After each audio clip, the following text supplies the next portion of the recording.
at the vessel, at 40,000 kilometers, at the power signature, at the specific quality of something that had been watching this galaxy for longer than his species had existed. Now I think, he said, that it was the most significant thing. He paused. Because they came. They have been watching for 10,000 years, and they did not come for the Wraith Rising. They did not come for the replicators. They did not come for any of the 1,000 events in this galaxy's history that should, by their own criteria, have warranted intervention. He looked at Weir. They came for us. Sitting at a table together. They came because we did the thing their entire architecture said was impossible. Which means what? Ronan said. It means, Todd said, that we surprised them. He paused. And the Forerunners, in my people's oldest records, in the stories the ancient queens carried, the Forerunners have never been surprised. Not once. In all the history we know, he looked at the display, until now. The second meeting with the Examiner was different from the first. The difference was Todd. The Examiner entered the chamber and saw Todd standing beside Weir, and it stopped. Not the physical stop of something encountering an obstacle, but the specific quality of a pause that was cognitive rather than physical. The specific quality of a mind encountering data that required a moment of genuine reprocessing. It looked at Todd for a long time. Todd looked back. The yellow eyes and the luminous eyes across the chamber's cool blue light, and in that look was the specific quality of a history, 10,000 years of it. The specific weight of a designed thing, looking at the thing that designed it, carrying everything that history contained without flinching from any of it. You are Wraith, the Examiner said. Yes, Todd said. You are allied with these humans. Yes, Todd said. The Examiner looked at Weir, then back at Todd. This was not in our models, it said. No, Todd said. I imagine not. And then in the specific quality of a being that had spent millions of years assessing civilizations and that had, in this moment, encountered something it did not have a category for, and that was responding to the absence of a category, not with the cold administrative neutrality it had shown the day before, but with something that was unmistakably the specific quality of genuine attention, the Examiner said. Tell me how this happened. Not an assessment question, not a monitoring question. The specific quality of something that wanted to understand, that had encountered a fact that its framework could not accommodate, and that had decided, rather than forcing the fact into an inadequate category, to rebuild the framework around the fact. Todd looked at Shepard. Shepard looked at Todd. The specific quality of two people who had been through enough together that the look was a complete sentence. Shepard looked at the Examiner. It started, he said, with a terrible plan that somehow worked. They talked for 6 hours. Todd told the Forerunner what it was to be Wraith. Not the strategic account, not the population management framework, or the culling efficiency data, or any of the metrics the Forerunner's monitoring system had been tracking for 10,000 years. What it was to be the thing you had been made to be, and to carry the knowledge of your making. What it was to hunger and to know hunger was designed. What it was to look at the galaxy your species had shaped through 10,000 years of culling, and to understand that the shaping was not your choice, and that the choice, when it finally came, had come in the form of a human who had extended a hand across a table in a moment of mutual desperation and asked if they could try something that neither of them was sure would work. Weir told the Examiner what it was to lead 400 people on a mission that had no guarantee of return. What the specific quality of responsibility felt like from inside it. Not the abstract administrative weight of managing a resource, but the specific daily quality of knowing 400 names and knowing that every decision she made had consequences that landed on people she knew, that she ate breakfast with, that she had watched grow and change and be shaped by 2 years of living in a galaxy that was trying to kill them. McKay told it about the 11 dimensions, about what it felt like to look at an architecture so far beyond your comprehension that the honest response was awe rather than analysis, and to choose analysis anyway, not because you thought you would succeed, but because the attempt was what you had to offer. Taylor told it about Athos, about her people, about what it meant to be Athosian, to carry a culture through every culling, to maintain the specific quality of who you were across every loss, to refuse to let the Wraith define you by their hunger, even when their hunger was the defining fact of your existence. Ronan said almost nothing. But at the very end, when the room had been quiet for a moment, he looked at the examiner and said, Sateda had 100,000 people. I am the last one. I want to know what you're going to do about the Wraith, not the management answer, the real one. The examiner looked at him. The room held the specific quality of a question that could not be deflected. We do not know, the examiner said, and for the first time, the translated voice carried something that was not neutrality and was not the specific weight of ancient authority, but something more complicated. Something that the translation system rendered imperfectly, and that was, imperfectly, the specific quality of something that had been certain for a very long time, and that had just become uncertain. We have managed the Wraith for 10,000 years through the framework we built. The framework assumed certain things. Your alliance, it looked at Todd and then at Ronan, does not fit the framework. You are doing something we do not have a category for. We know, Ronan said. That is why we are here, the examiner said. Not to instruct you, not to assess and administer. A pause, to learn. To May. The room was quiet. Shepard looked at Weir.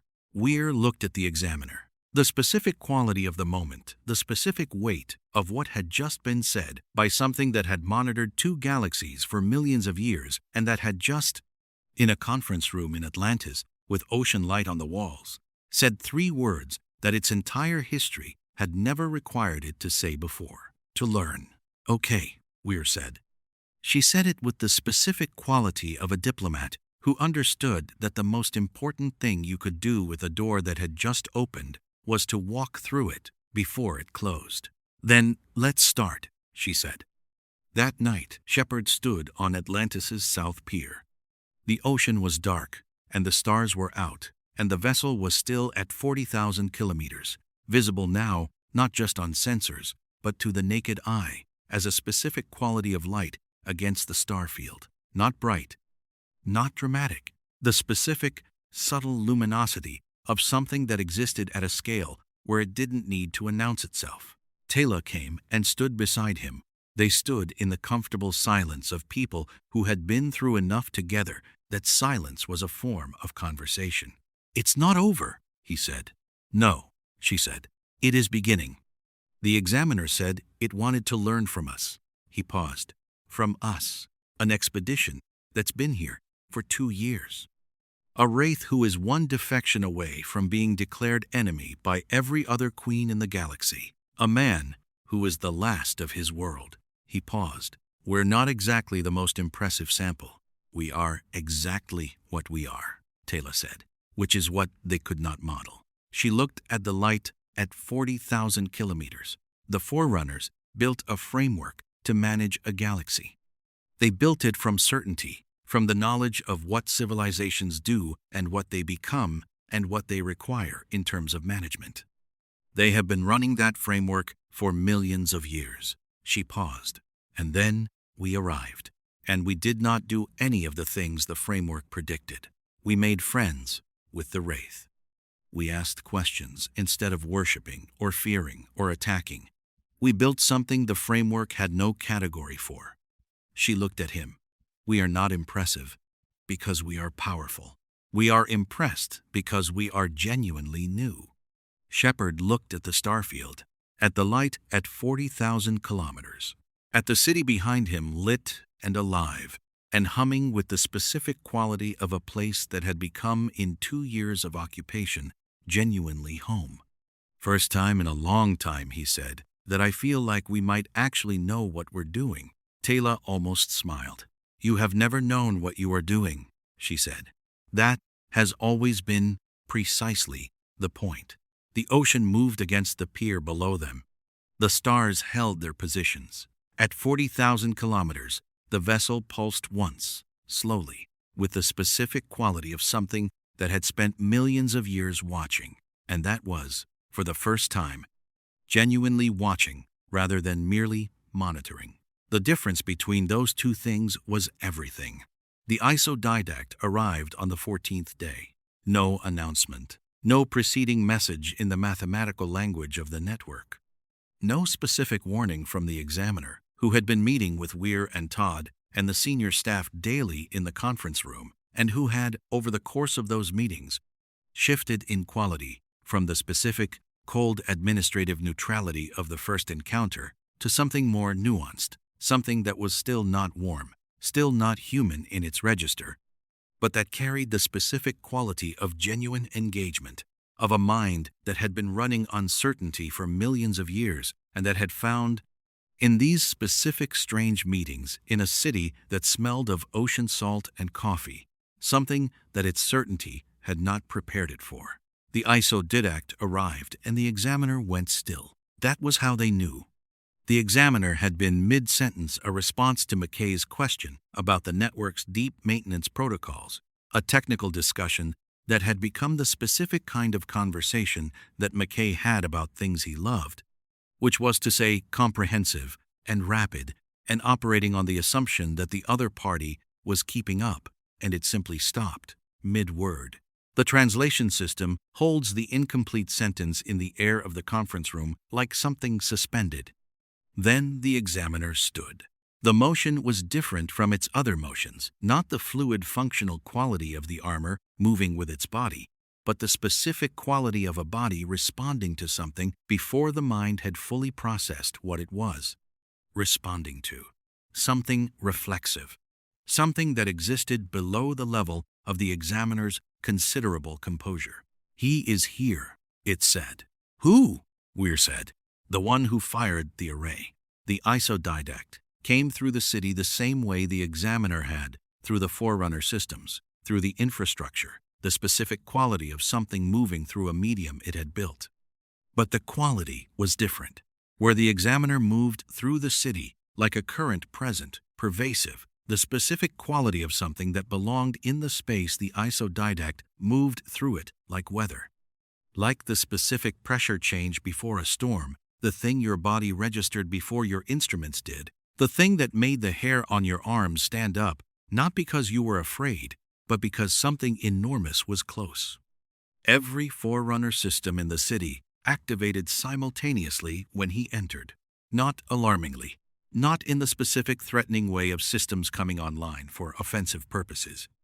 In the specific way of systems recognizing their builder, the quality of every piece of technology in the city becoming suddenly, completely, perfectly awake. The lights in the corridors brightened. The hum of the power grid changed frequency. The plinth in sublevel 9 pulsed not at 40 seconds, but continuously, the rhythm dissolving into a sustained tone that resonated in the walls of the city from the foundations upward. Atlantis knew him. Atlantis had always known him. He had built it. He was taller than the examiner.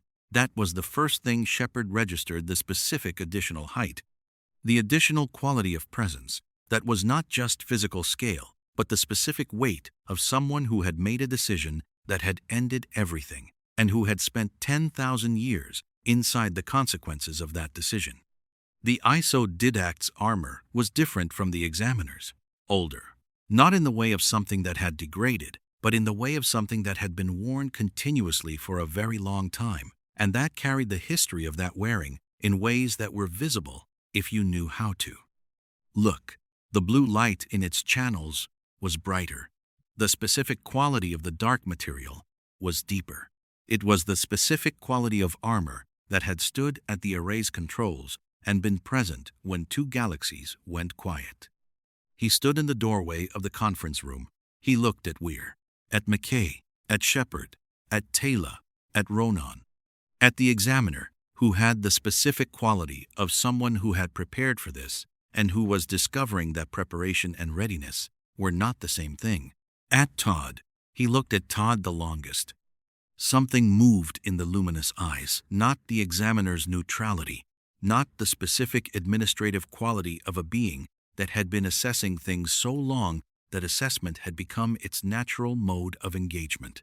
Something older and more specific than that. The look of a being that had built a thing and lived long enough to see what the thing had become, and that was looking at that becoming and finding it complicated in ways that were not simple and that were not comfortable and that required the specific quality of a very honest mind to hold without deflecting. He sat down at the table. He did not introduce himself. They knew who he was.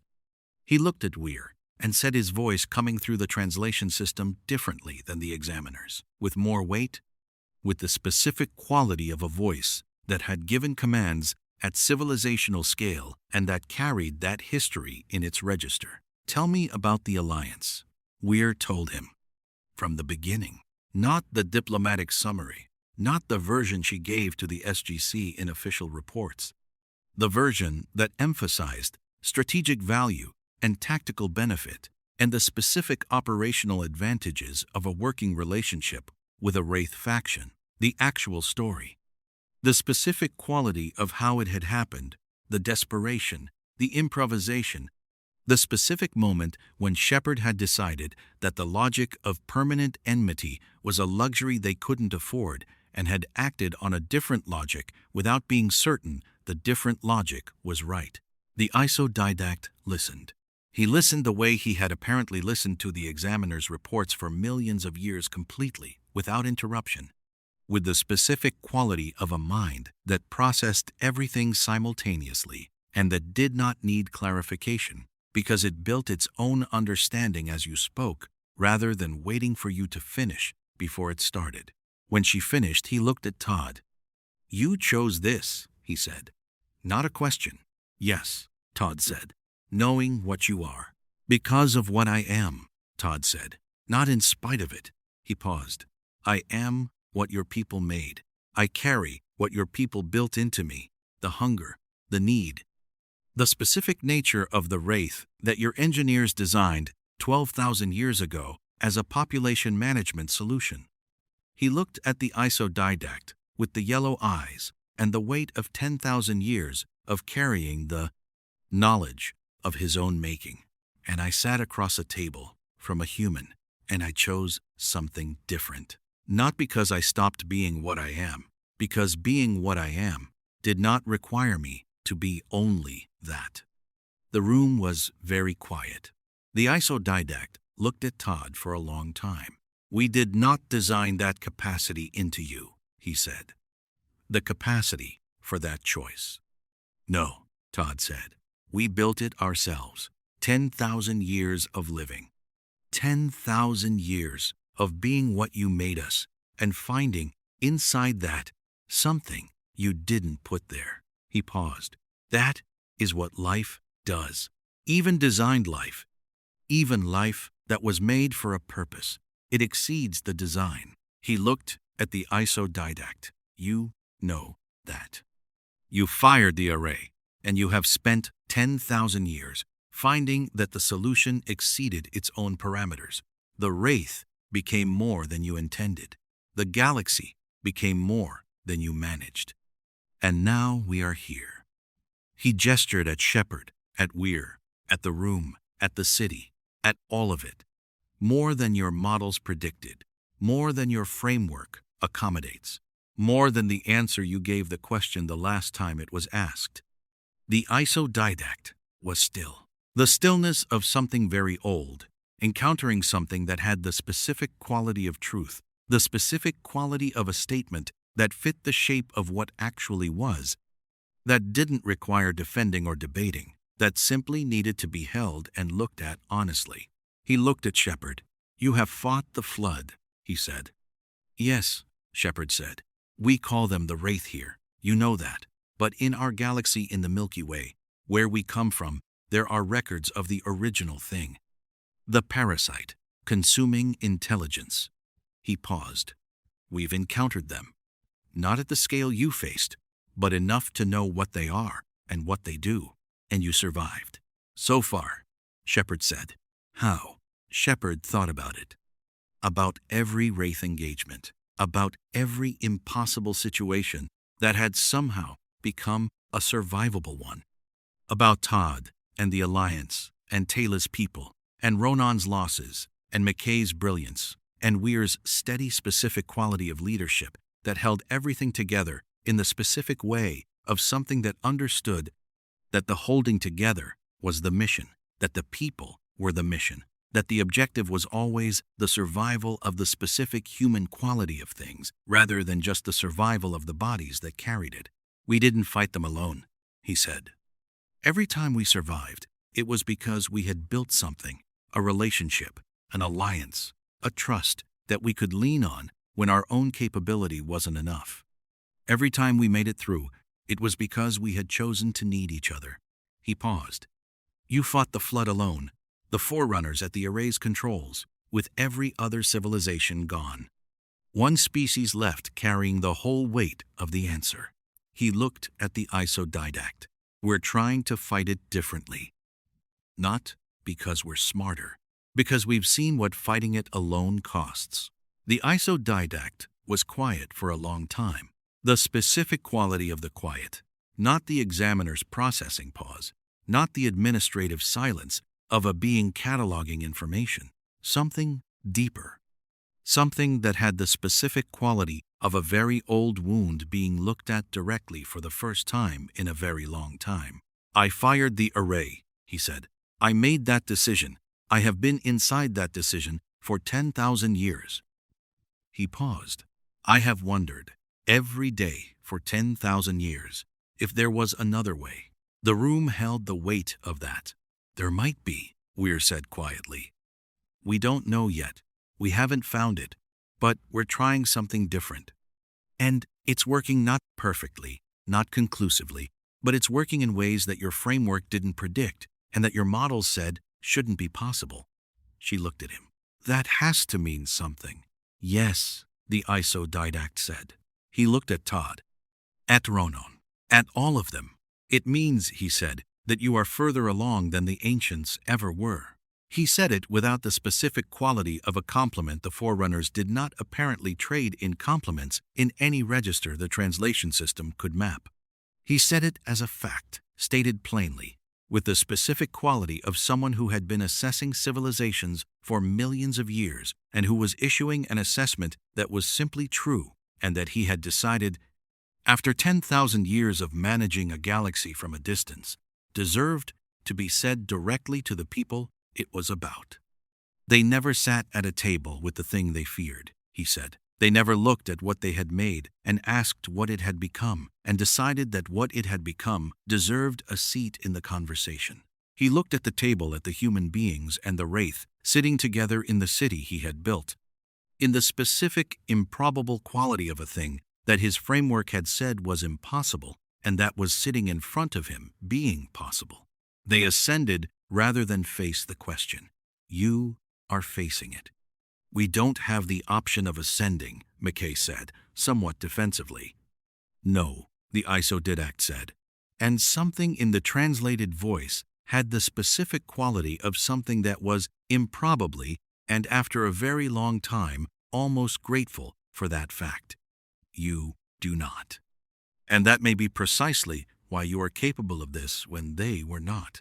He stayed for 3 days, not in the conference room, not always. He moved through the city in the way of someone who had built it and who was walking through it again after a very long time and finding it both exactly as he had left it and entirely different. The specific quality of a place that had been lived in by people he hadn't designed it for and that wore that living in ways he hadn't predicted. He found McKay in the lab at 0200 on the second night and stood in the doorway and watched him work for 20 minutes before McKay noticed him, which was a testament to McKay's concentration and to the specific quality of the isodidact's presence, enormous but not intrusive, like a landscape rather than a visitor. McKay looked up and said, with the specific quality of someone who had decided that being startled was no longer a productive response to anything in Atlantis. You could just ask, whatever you want to know about what I'm doing. You don't have to watch. I am not watching what you are doing, the isodidact said. I am watching how you do it. McKay looked at him. Is there a difference? You approach problems you cannot solve as though you will solve them anyway, the isodidact said. You do not wait until you have sufficient capability. You begin with insufficient capability and build the capability as you go. He paused. The Forerunners did not do that. We waited until we were certain before we acted. We required complete information before we committed. He paused. We were waiting for complete information about the flood when it consumed the first 3 worlds. McKay was quiet for a moment. How many did you lose? He said. Before you stopped waiting. 17 worlds, the isodidact said, before we committed to a response. McKay looked at his display. We've lost more than that, he said quietly, to the Wraith, just since we arrived. Yes, the isodidact said. And you keep moving. We don't have the option of stopping, McKay said. No, the isodidact said. You do not.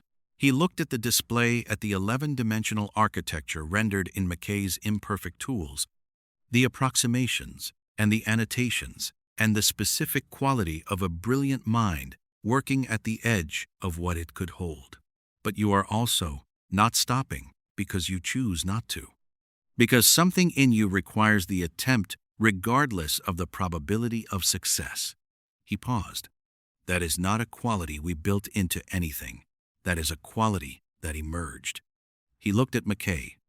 It is the most interesting quality in this galaxy. McKay looked at him.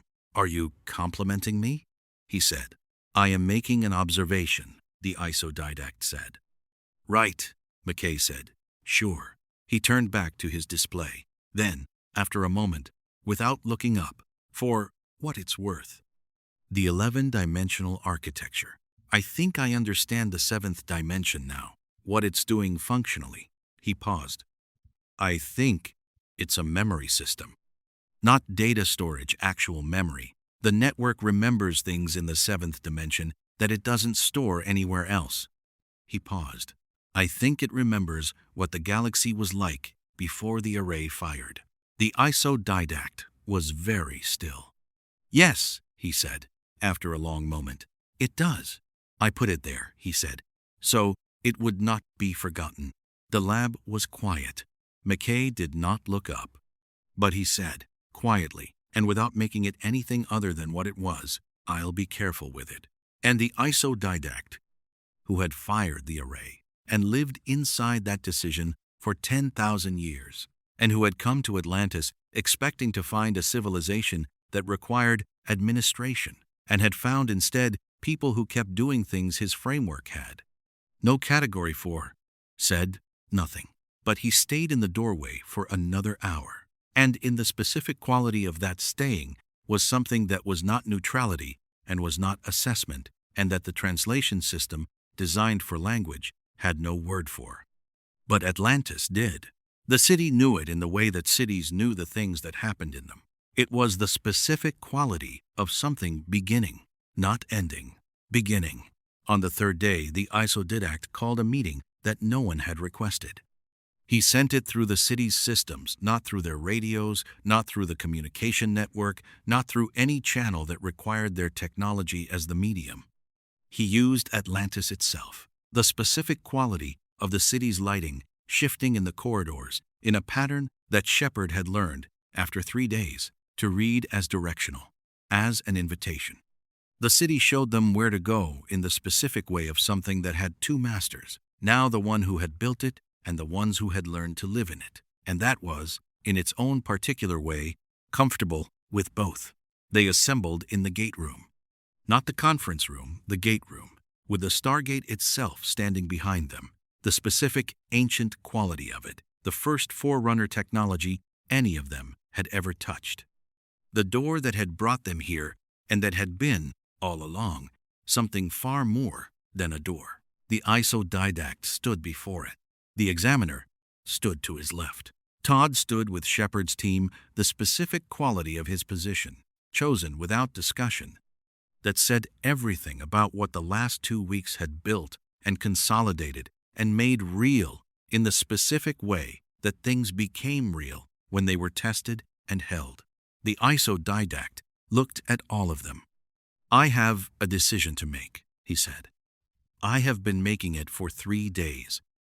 I want to make it in front of you, rather than communicate it after. Because the decision is about you, and the quality of how a decision is communicated says something about how seriously the decision-maker takes the people it concerns." Weir looked at Shepard. Shepard looked at Todd. Todd looked at the isodidact with the yellow eyes and the specific quality of someone who had been waiting for something like this for 10,000 years and who was, in this moment, very still. "When we built the network," the isodidact said, "we built it as an instrument of oversight, of management, of the specific administrative function that we believed was necessary, the monitoring of developing civilizations to ensure that the conditions for flood emergence were never allowed to converge. We built it because we had seen what happened when those conditions converged, and we had paid the specific price of that seeing, and we were not willing to pay it again." He paused. "The network was not built for partnership. It was built for control. The distinction between oversight and partnership is the distinction between a being that believes it knows better and a being that believes it can learn. We built an instrument of the former." He looked at the Stargate. "I am standing in a city I built as part of that instrument. I am looking at people who have been using that instrument as a door, as a way toward each other, toward other worlds, toward a galaxy that is not a thing to be managed, but a thing to be lived in." Another pause. "You have been using my network in ways I never intended, and the ways you have used it have produced things I never anticipated. Is that a problem?" Shepard said. "No," the isodidact said. "It is the most important thing that has happened in this galaxy since I fired the array." The gate room was very quiet. "The decision I have been making for 3 days," he said, "is whether to continue the oversight model, whether to reassert administrative control of the network, whether to implement the protocols that the Forerunner framework prescribes for a civilization that has triggered the Convergence Index threshold." "What do those protocols involve?" Weir said. "Restriction," the examiner said, from the isodidact's left. The specific quality of its voice, the administrative register, the cataloging tone, the specific neutrality of something that had been implementing protocols for millions of years. Network access limitations. Supervised development, managed contact between species. The specific containment of cross-species alliance development until a civilization demonstrates sufficient stability to proceed without oversight. Containment, Ronan said. Management, the examiner said. Containment, Ronan said again. Flat, specific, not backing away from the word. The examiner looked at him. "Yes," it said, after a moment. Containment. Ronan looked at the isodidact. "Is that what you're choosing?" he said. The isodidact looked at Ronan, at the last man of Cetata. As someone who had survived the specific unmanaged consequence of the Forerunner framework, the Wraith, built as a management tool, became something that had taken everything he had and everyone he had known. As someone who was standing in front of the being, ultimately responsible for the existence of the Wraith, and asking him directly what he was going to do about it, not with rage, not with the specific blunt instrument of grief weaponized, but with the specific quality of someone who had earned the right to a straight answer and who was going to stand there until he got one. "No," the isodidact said. The word landed in the gate room with the specific quality of something enormous changing.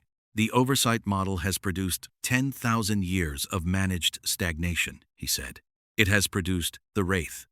It has produced the specific quality of a galaxy that is alive, but not free alive within parameters, culled to thresholds, managed toward an outcome that was our outcome rather than its own." He looked at Ronan.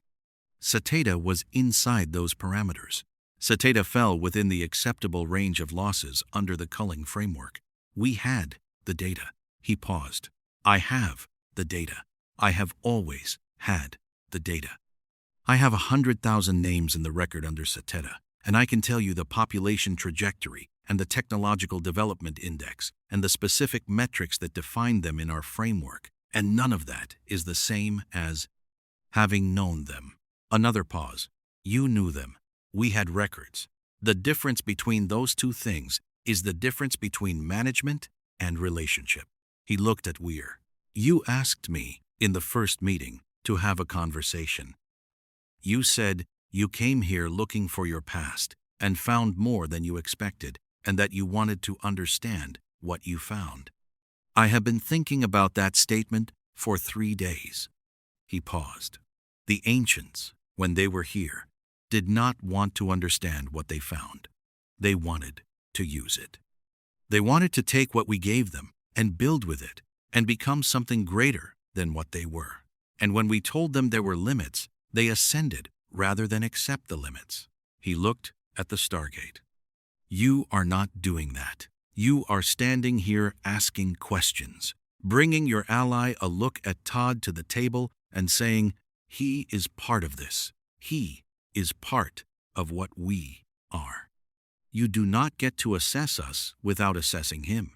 We didn't plan that, Shepard said, bringing Todd. It just seemed right. Yes, the isodidact said. That is what right looks like when it is not performed. When it is simply the quality of how someone moves through a situation because they have decided what they value and they act from that decision rather than from calculation. He looked at Shepard. You did not calculate bringing him. You valued him. There is no framework I have built that produces that distinction reliably. It is not an outcome you can engineer. He paused. We tried to engineer it. The ancients were supposed to be the species that demonstrated it. They were given every advantage, every foundation, every tool we could provide, and they ascended. He looked at all of them. You arrived 2 years ago through a gate you didn't choose, in a galaxy you didn't know, with equipment that was 3 orders of magnitude below what the ancients had when they came here, and you have done more in 2 years toward the thing that actually matters than the ancients did in 50,000. McKay opened his mouth. I closed it. I opened it again. What does that mean practically? He said. In terms of the network, the oversight, what are you actually deciding? The isodidact looked at him. I am ending the oversight model, he said, for this galaxy. The network will remain active. It is the infrastructure of Pegasus, and dismantling it would cause more harm than benefit. And it is, in any case, no longer simply a monitoring instrument. It has become what you have been using it as a door, a way toward each other. He paused. Let it be that. The gate room was quiet. The Forerunner presence in Pegasus will change, he said. Not withdraw. We are not the ancients. We do not abandon what we have built and leave the consequences to others. But it will change in character. From oversight to, he paused. The translation system held. He seemed to be working against the limits of what mathematics could render. From oversight to something closer to what you have been doing here. Partnership. Not between equals. We are not equals. The gap between our capabilities is not a diplomatic fiction I am going to paper over with comfortable language. But partnership in the sense that matters. A shared commitment to the question. What question? Weir said. Whether there is another way, the isodidact said.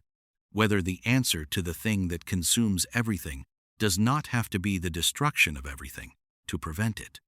Whether the specific quality of life that exists in relationship, in the bond between species, in the alliance between things that were designed to be enemies, in the specific improbable quality of a wraith and a human sitting at a table and choosing each other, whether that quality is itself a form of resistance that the consuming intelligence cannot metabolize. He looked at Todd. The flood consumes, he said. It takes what it finds and makes it part of itself. It is the specific horror of a force that grows by absorbing, that becomes everything by making everything the same. He paused. But you looking at Todd and Shepard and Taylor and Ronan and McKay and Weir, the specific improbable collection of them, human and wraith, linguist and soldier, diplomat, and the last survivor of a world, all of them distinct and specific and entirely themselves. You are not the same. You are different. You are specific. You are people, rather than a category. He paused. Specificity may be the answer, he said. Distinctness, the quality of being genuinely, irreducibly yourself, in relationship with other things that are genuinely, irreducibly themselves. The bond between specific things rather than the merger of all things into one. He looked at the Stargate. We fired the array because we believed the only answer to consuming sameness was consuming emptiness. We were wrong. Or we were not entirely wrong, but we were not entirely right either. And the difference between those two things is the specific space that you are building something in. He looked at them. Build it, he said. Not a command.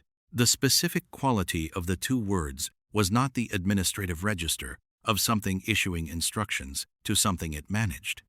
It was the specific quality of something that had been certain for millions of years and that had, in 3 days in a city it had built and not visited for 10,000 years, found something that made the certainty flexible for the first time. It was, Shepard thought, the specific quality of permission, not the permission of something granting access to what it controlled. The permission of something stepping back from what it had controlled and saying, "This is yours now. What you are doing here is yours. I built the ground you're standing on, but what you build on it is not mine to determine." Weir looked at the isodidact for a long moment. "We'll need help," she said. "Not management, not oversight, but help. There are things in this galaxy that we don't understand, and that understanding would make the difference between building something that works and building something that fails, the same way everything before us has failed." "Yes," the isodidact said. "Will you help us?" she said. The isodidact looked at the Stargate, in the city, at all of them. "I have not been asked that before," he said. "In all the history of my oversight of developing civilizations, I have been afraid, I have been worshipped, I have been attacked." He paused. "I have not been asked." He looked at Weir. "Yes," he said, "I will help you." And the Stargate behind him pulsed once, in the specific blue-white of its ancient activation light. Not a transit, not a connection. Simply the gate being present and alive, and in the specific quality of something very old, recognizing that the room it was in contained something new, something worth the recognition, something that had not been here before, something that was, carefully and specifically, and with the specific daily quality of people who had decided what they valued and who were building from that decision, beginning. 3 months after the isodidact's visit, the galaxy tried to end itself, not metaphorically, not in the specific gradual way of things declining over centuries, the slow erosion of civilizations that the Forerunner monitoring system had been tracking for millions of years as a background condition of existence. Quickly, specifically, in the particular way of a crisis that had been building in the specific hidden way of things, building beneath surfaces, beneath the managed calm of the post-culling equilibrium, beneath the fragile specific architecture of the alliance network the expedition had been constructing, beneath the specific careful quality of everything they had built in Pegasus, and that surfaced all at once with a particular quality of something that had been waiting for exactly the wrong moment. 3 Wraith superhives. Not Todd's faction, the old queens, the ones who had watched the alliance with human eyes and decided, in the specific cold logic of Wraith queens, who had ruled their territories for millennia, that the alliance was not a development to be observed but a threat to be eliminated, that a Wraith who sat at a table with humans was a wraith who had ceased to be wraith in any sense that mattered to the Queen's framework. That the Forerunner vessel at 40,000 kilometers was not protection, but provocation. They came for Atlantis. 3 superhives coordinated the specific quality of wraith queens who had not historically cooperated but who had found, in the specific shared threat of what Atlantis represented, sufficient common cause to put down their competition for long enough to address it together. 72 hive ships in total support. The largest coordinated wraith military action in recorded history. They came out of hyperspace at 0400 hours on a Tuesday, and the Atlantis sensor network lit up with the specific quality of an alert that had no precedent in their operational catalog, not because large wraith fleets were unprecedented, but because the specific configuration of this fleet, the specific coordination of it, the specific quality of something that had been planned rather than assembled reactionally, said that whoever had planned it understood the target better than the target was comfortable with. They knew where Atlantis was. They knew the Forerunner vessel was there. They came anyway. Shepard was at the city's defense console 30 seconds after the alert. The specific automatic quality of a man who had been sleeping combat-ready for 2 years and who was at his station before full consciousness had caught up with his body. The tactical display showed him everything, and he processed it in the specific, rapid way of a soldier reading a situation, not panicking, not reassuring himself, simply reading, building the picture, identifying the variables. 3 superhives at point coordinates. 72 support ships in standard flanking array. The Forerunner vessel was still at 40,000 kilometers. No change in its position, no change in its power signature.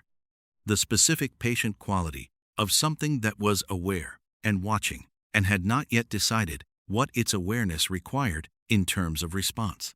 Todd's ship at the edge of sensor range having come through at emergency speed on a channel that was screaming. The specific quality of Todd's voice when Todd was controlling something enormous and doing it through the specific discipline of someone who had been disciplined for a very long time.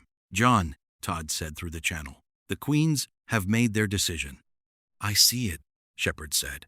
"How long have you known?" 3 days, Todd said.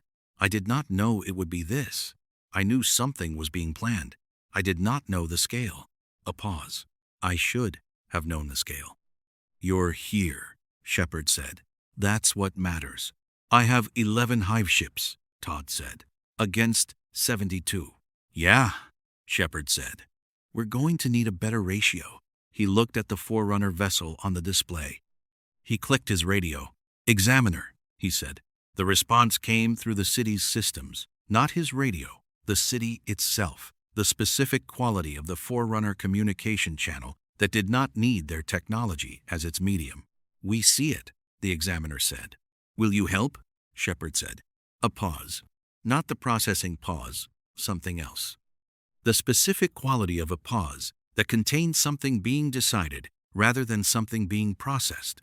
The quality of a moment that mattered in a way that most moments did not. "The isodidact partnership," the examiner said. "Yes," Shepard said. "Partnership means we stand with you." "Yes," Shepard said. "Then we stand with you," the examiner said. The Forerunner vessel moved. Not the slow approach of a ship changing position, the specific instantaneous quality of something that moved the way thoughts moved rather than the way ships moved. 40,000 kilometers to 12 kilometers in the specific eye blink of something that did not negotiate with the physics of the situation, but simply arrived where it decided to be.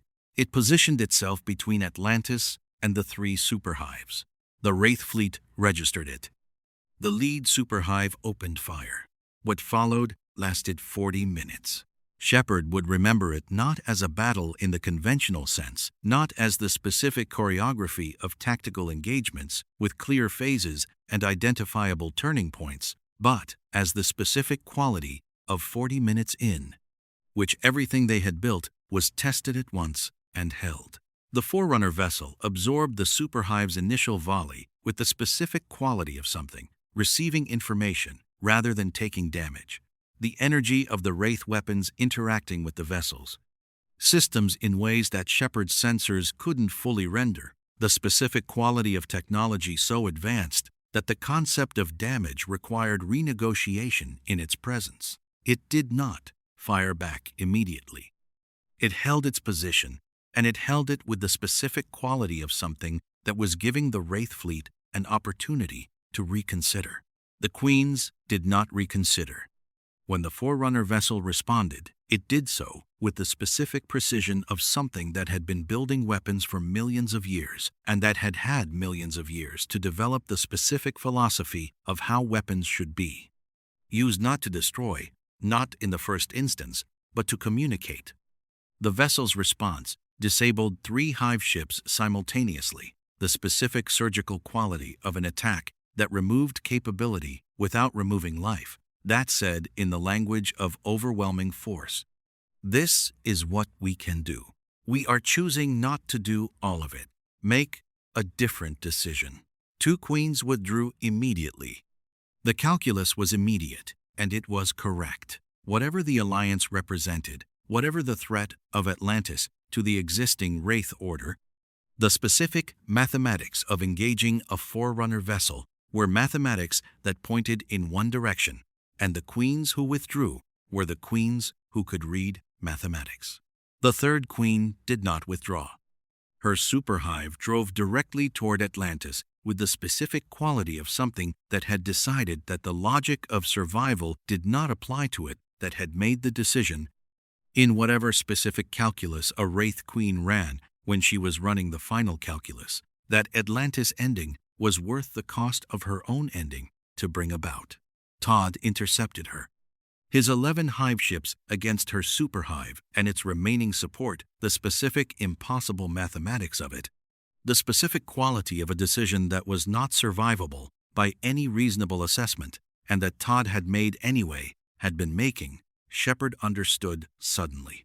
Since the moment he came through the gate and saw the sensor display and understood what was coming, had made it in the specific quiet way of someone who had decided what he valued and who acted from that decision rather than from calculation. Todd, Shepard said on the channel. John, Todd said. Don't. I am what I am, Todd said. What we made of it. You and I sitting at that table. A pause. Let me use it. For something. The engagement was brief. When it was over, Todd's ship was damaged significantly. The specific quality of something that had taken everything a superhive could produce at point-blank range, and that was still, specifically and stubbornly, there, still present, still functioning. The superhive was adrift, its command structure severed by a strike of specific precision that Shepard had not known Todd's fleet was capable of, and that Todd had apparently been saving for a moment that required it. The 3rd Queen's fleet disengaged. The battle was over. The aftermath had the specific quality that battles always had, the specific quieting of systems, the damage reports, the checking of people, the specific roll call of a crew finding out who was still there and holding that knowledge with the particular quality of relief that was always threaded with the specific awareness of how close the other answer had been. Atlantis had damage. Manageable. 3 casualties, which was 3 too many, and which Shepard held the way he held all losses completely without deflecting, with the specific quality of a man who had decided long ago that the weight of that holding was part of the job and that the alternative, the specific carefully managed distance from loss that some commanders built as a survival strategy, was a cost he wasn't willing to pay. He stood on the south pier at dusk. Todd's ship was holding position nearby the specific, damaged quality of something that had taken everything that had been thrown at it, and that was still, stubborn and specific and entirely itself, there. Todd came through the transporter and walked out onto the pier, and stood beside Shepard, and they looked at the damaged ship together, in the specific silence of 2 people who had been through something and who were still inside it, and who did not need to fill the space. You could have died, Shepard said. Yes, Todd said. Was it worth it? Todd looked at his ship, at the damage, at the specific quality of something that had stood between a threat and the thing it was protecting, and had taken the cost of that standing, and was still present in the specific way of things that survived by being what they were, rather than by avoiding what was coming. Ask me in 10 years, Todd said, when we know what we built here. Shepard looked at the ocean. The Forerunner vessel returned to its position, patient and luminous against the evening sky. At Atlantis behind them, lit and alive, and holding in the specific way of something that had been tested and that had held not because it was invulnerable, but because the people in it had built it from the specific quality of things that did not break when tested. The bond, the alliance, the specific daily choice of it. He thought about the isodidact, about the array, about the specific weight of a decision that had ended everything and that had been carried for 10,000 years by the person who made it. About the specific quality of being given the ground that decision had cleared and being told, build something on it. He thought about what they were building, not a perfect thing. Not a thing that had solved the problem. The flood was real, and the conditions for it were being monitored, and the specific long work of finding the alternative answer was not finished and would not be finished quickly, and would require every year they had, and more than they could currently imagine. But a thing, a real, specific, daily thing, built from the specific quality of people who had looked at a galaxy that was trying to kill them and had decided, consistently and without being certain it was right, to hold on to each other anyway. Yeah, Shepard said. Ask me in 10 years. He looked at the evening sky, at the stars coming out over Pegasus, at the specific clean quality of an ocean that had been here before everything and that would be here after, and that did not require the specific drama of the day's events to confirm that it was worth being present for. It was worth being present for. He was present for it. That was, in the end, the whole answer, not the array's answer, not the oversight model's answer. The specific small daily answer of someone who had decided to stand on a pier in a city at the edge of the known and look at the ocean and be exactly where they were, with the specific quality of someone who had chosen to be there and who would choose it again tomorrow, and who understood in the specific way that important things were understood when you stopped waiting to understand them and simply lived inside them until they became clear, that the choosing was the thing. The choosing, sustained daily in the specific ordinary moments that were the actual substance of a life. That was the bond. That was the answer. That was what 2 billion years of the Foundation in a Pokemon world, and 10,000 years of Wraith history in a Forerunner-managed galaxy, and 30 years of a super soldier built into a weapon who was learning what the weapon was. For that was what all of it pointed at. Not fire, not the array, not the end of everything to save everything. The specific small daily quality of standing next to someone you had chosen and being, in that standing, exactly what you were. Enough. More than enough. The pier was quiet. The ocean moved. The stars came out over Pegasus one by one in the specific patient way of stars that had been doing this every evening since before anyone had been watching, and that would keep doing it long after. Atlantis held. Is greater than is greater than is greater than. New story awaits. What world do we build next? Conclusion. The answer was never the array. That was the thing the isodidact had carried for 10,000 years, the specific weight of a decision that had been necessary and wrong simultaneously, that had saved 2 galaxies by emptying them, that had purchased survival at the cost of everything survival was supposed to protect. He had lived inside that weight with the specific quality of someone who could not undo what they had done, and who had spent every year since trying to manage the consequences well enough to justify the doing of it. He had managed a galaxy. He had not healed one. There was a difference.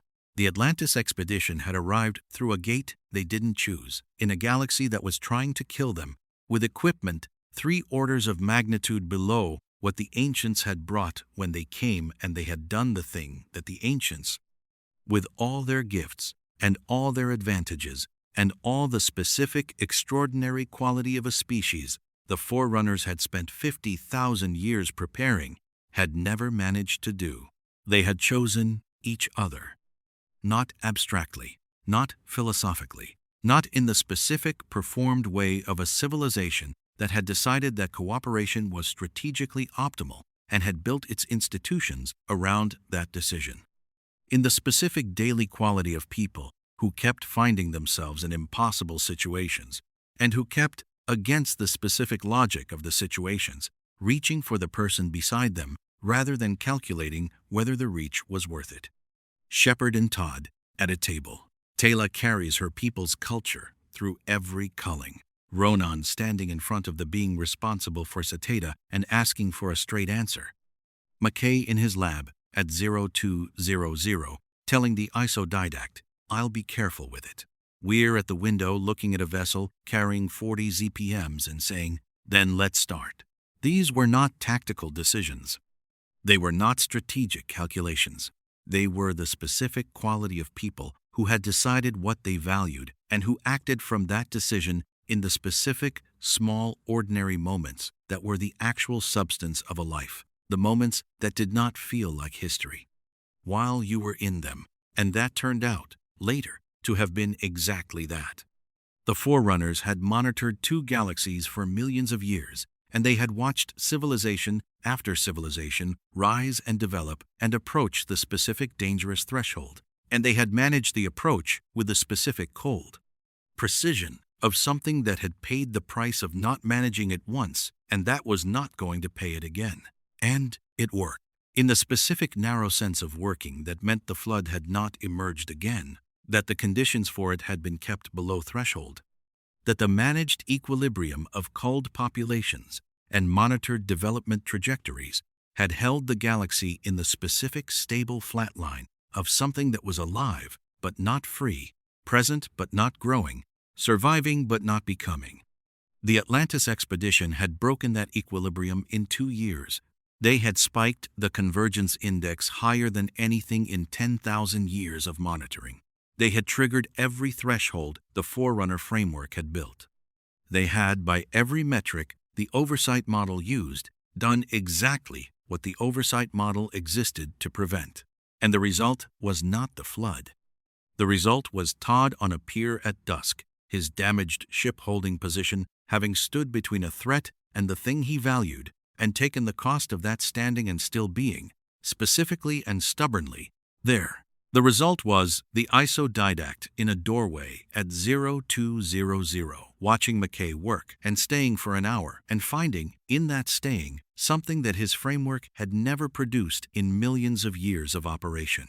The result was the examiner saying, "Partnership means we stand with you," and meaning it in the specific way of something that had been an administrator for millions of years and that had just, in a conference room that smelled of salt water and coffee, become something else.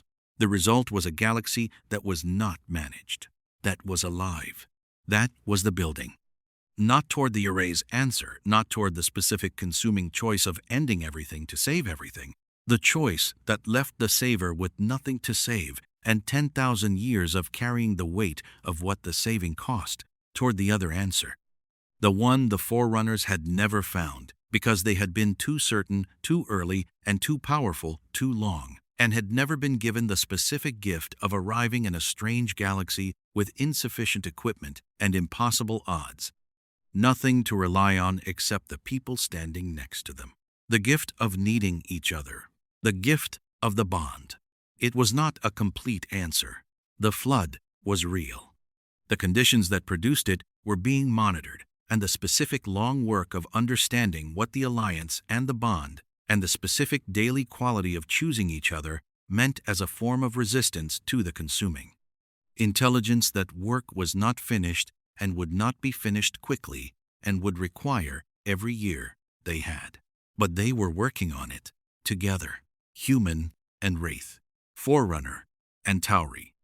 The last man of Sateda and the administrator of millions of years of cold oversight, and a diplomat who kept asking questions, and a soldier who kept reaching for the person beside him, and a scientist who kept beginning with insufficient capability and building the capability as he went, together.